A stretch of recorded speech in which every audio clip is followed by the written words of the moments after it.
And the Oscar goes to... And the Emmy goes to... And the Oscar goes to...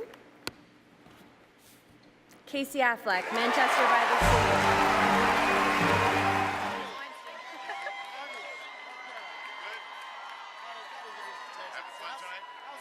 How about you? I'm good. I'm having a good laugh tonight. Fun. All good.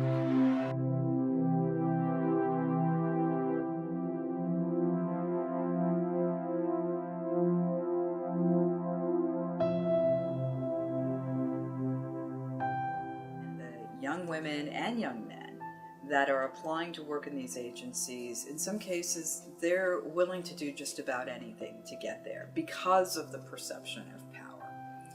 I think what's happened is people have just let it go because they're concerned more about their own position. So if you're somebody who's in human resources or talent development, perhaps you could, raise questions and push the envelope, but you choose not to because you're sitting pretty with your 6-figure, maybe 7-figure salary. So you're not going to want to push that envelope.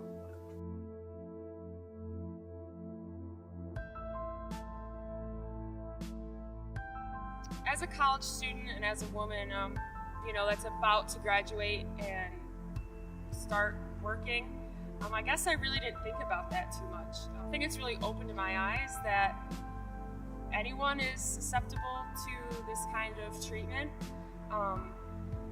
which kind of makes me a little nervous. I've luckily never had to deal with anything like that so far, but you never know. I always feel like I'm looked at in like a sexual way or judged just based on my looks and not really my skills or what I can do.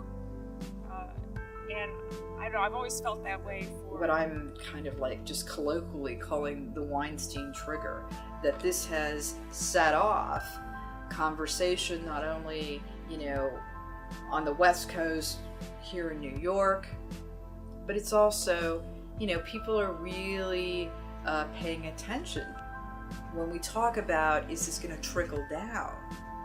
It's raising awareness. And so somebody who's living in, let's say, I don't know, Peoria, Illinois, because in media studies we always talk about how does it play in Peoria, right?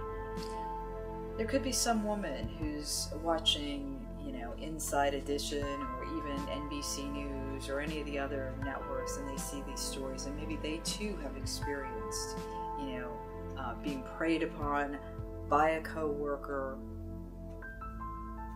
and that leads them to come forward, right? But I do think that it will be interesting to see if there are, more local stories. So we could look at like anything happening in Syracuse or Binghamton, Albany, not so much New York City, because, I see New York City and LA, kind of this, they're on the same continuum, but the smaller towns, absolutely.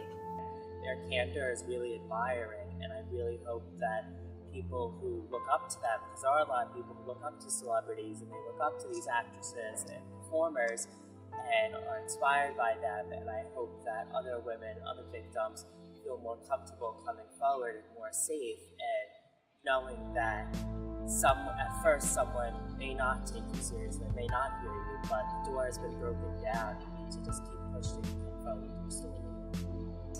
There's got to be some level of support, and that's a really tricky one, because when people just decide to come out like that and talk about it, if there's not a support mechanism to help them through that, then it just becomes kind of a shock and awe. I think that's where you really have to find a support system. You have to find people that you feel comfortable with talking to.